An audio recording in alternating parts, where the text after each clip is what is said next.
Hello दोस्तों, विद्या unique YouTube classes पर आपका स्वागत है।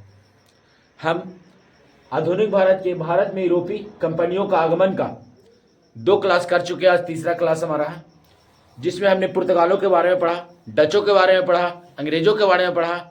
आज फिर और आगे अंग्रेजों के बारे में हम लोग पढ़ते हैं, जिसमें आपका सबसे पहला नोट पॉइंट कहता है कि गिराल्ड ऑंगियर ने बंबई शहर की स्थापना की। किस शहर की स्थापना? बंबई शहर की स्थापना की। बहुत क्वेश्चन पूछता है मेरे दोस्तों कि बंबई शहर की स्थापना किसने किया? तो अंगियार ने किया। किसने किया? अंगियार ने किया। फिर कहता है कि बंगाल के शासक शाह सूजा ने, किसने? शाह सूजा ने 1651 में अंग्रेजों को व्यापारिक कोठी छूट की अनुमति दी। मतलब कि बंगाल के जो शासक थे शाह सूजा ने 1651 में व्यापारिक छूट की अनुमति प्रदान की, और उस अनुमति को उस समय निशान कहा जाता था। क्या कहा जाता था? निशान कहा जाता था। अब हम आगे देखेंगे कि 1698 ईस्वी में अंग्रेजी ईस्ट इंडिया कंपनी ने 3 गांव को जमींदारी पर यानी पट्टे पर लिया। 3 गांव को पट्टे पर लिया। किसने? ईस्ट इंडिया कंपनी ने। कब? 1698 में। वो गांव कौन कौन थे? तो एक था सूतानुती, और दूसरा था कालीकट, और तीसरा था गोविंदपुर, जिसकी जमींदारी 1200 रुपये प्रति भुगतान कर प्राप्त किया। मैंने 1200 रुपया में 3 गो गांव जमींदारी पर ले लिया, सूतानुती, कालीकट और गोविंदपुर। इन 3 गांवों को मात्र 1200 रुपया में क्या कर दिया? जमींदारी पर ले लिया। लेकिन उस समय का 1200 आज की समझिए कि 12 लाख के बराबर था। अब देखिए आगे कहता कि कलकत्ता नगर की स्थापना जॉर्ज चॉर्नोक ने की। मोस्ट वीवीआई क्वेश्चन कहता है कलकत्ता शहर की स्थापना किसने किया? जॉर्ज चॉर्नोक ने किया। बंबई की स्थापना किसने किया था? अंगियार ने किया था। और कलकत्ता की स्थापना जॉर्ज चॉर्नोक ने किया।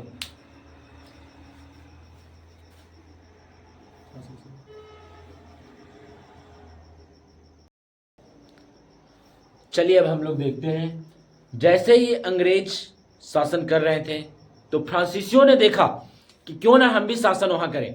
तो फ्रांसीसियों ने भी भारत में आए, और फ्रांसीसियों ने अपनी पहली फैक्ट्री जो खोली फ्रैंको कैरो के द्वारा सूरत में खोली गई। कहां में खोली गई? सूरत में। किसके द्वारा?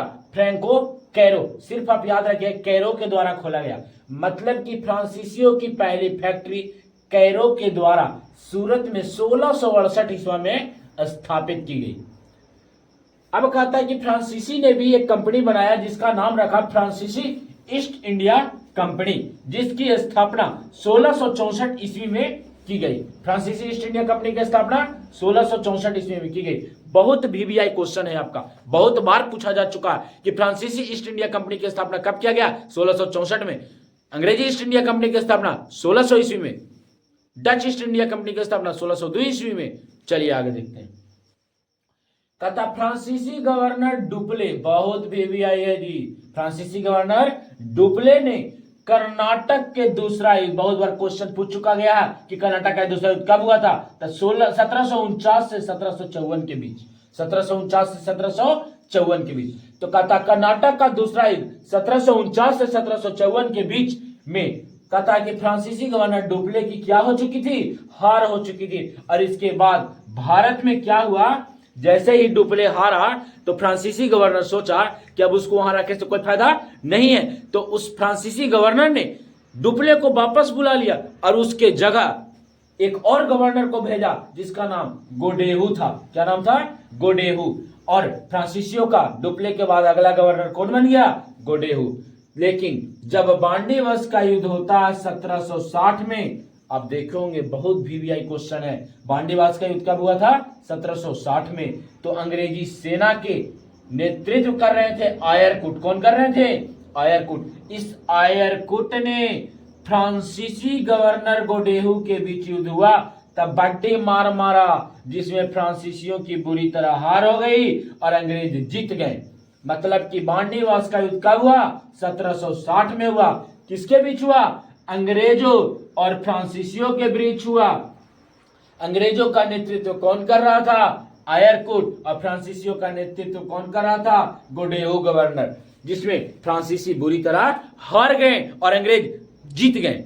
अब क्या हुआ? अंग्रेजों का शासन और भी मजबूत होने लगा और अंग्रेजों ने 1761 ईस्वी में अंग्रेजों ने पांडिचेरी को फ्रांसीसियों से छीन लिया। कहा कि तोरा हरा दिली है, अब तोरा से छीन लो एकदम, और छीन लिया 1761 ईस्वी में पांडिचेरी को, जिसे पुडुचेरी के नाम से भी जाना जाता है।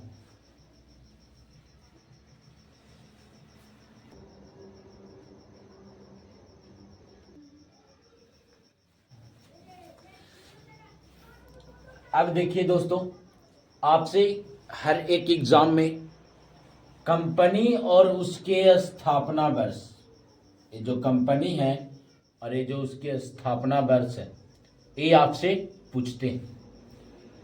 6 महत्वपूर्ण है, 6 बहुत भी व्यय है, जिसमें पहला, पुर्तगाली ईस्ट इंडिया कंपनी की स्थापना कब की गई? 1498। आप लोग देखे होंगे, प्रैक्टिस सेट लगाते होंगे, बहुत सारे क्वेश्चन पूछे गए। पुर्तगाली ईस्ट इंडिया कंपनी की स्थापना कब हुआ? स्वीडिश ईस्ट इंडिया कंपनी की स्थापना कब हुआ? अंग्रेजी ईस्ट इंडिया कंपनी की स्थापना कब हुआ? डेनिश ईस्ट इंडिया कंपनी की स्थापना कब हुआ? तो पुर्तगाली ईस्ट इंडिया कंपनी की स्थापना 1498 में हुआ था। उसके बाद कहा था अंग्रेजी ईस्ट इंडिया कंपनी की स्थापना कब हुआ जी? तो अंग्रेजी ईस्ट इंडिया कंपनी की स्थापना 1600 ईस्वी में हुआ। इस स्थापना वर्ष को एकदम VVI मान लीजिए आप, बहुत वेरी इंपॉर्टेंट, आपसे एग्जाम में क्वेश्चन पूछते ही पूछते हैं। अब देखिए, पुर्तगाली ईस्ट इंडिया कंपनी के हम देख लें कि 1498 में हुआ था। अंग्रेजी ईस्ट इंडिया कंपनी की स्थापना 1600 ईस्वी में हुआ था। उसके बाद देखते हैं डच। कौन? Dutch. The Dutch east India company की जो स्थापना 1602 ईस्वी में हुआ। कब हुआ? 1602 ईस्वी में स्थापना हुआ। किसका? डच ईस्ट इंडिया कंपनी का। डेनिश ईस्ट इंडिया कंपनी की स्थापना 1616 में की गई, 1616 ईस्वी में। फिर से देखिए, पुर्तगाली ईस्ट इंडिया कंपनी, पुर्तगाली ईस्ट इंडिया कंपनी जिसकी स्थापना 1498 में की गई। उसके बाद अंग्रेजी ईस्ट इंडिया कंपनी जिसकी स्थापना 1600 ईस्वी में की गई। डच ईस्ट इंडिया कंपनी जिसकी स्थापना 1602 ईस्वी में की गई। डेनिश ईस्ट इंडिया कंपनी जिसकी स्थापना 1616 ईस्वी में की गई। फ्रांसीसी ईस्ट इंडिया कंपनी की बात करें तो इसकी स्थापना 1664 ईस्वी में की गई है। फ्रांसीसी ईस्ट इंडिया कंपनी की स्थापना कब की गई? 1664 ईस्वी में। स्वीडिश ईस्ट इंडिया कंपनी की जो स्थापना सबसे अंत में 1731 ईस्वी में किया गया। 1731 में स्वीडिश ईस्ट इंडिया कंपनी की स्थापना 1731 ईस्वी में किया गया। इस स्थापना वर्ष को आप देख लीजिएगा, बहुत VVI है, हर एक एग्जाम में आपको क्वेश्चन पूछते ही पूछते हैं। और दोस्तों, यदि हमारा क्लास आपको अच्छा लगे तो अपने दोस्तों के पास शेयर कीजिए ताकि वो भी देखें। सब्सक्राइब कीजिए और लाइक कीजिए।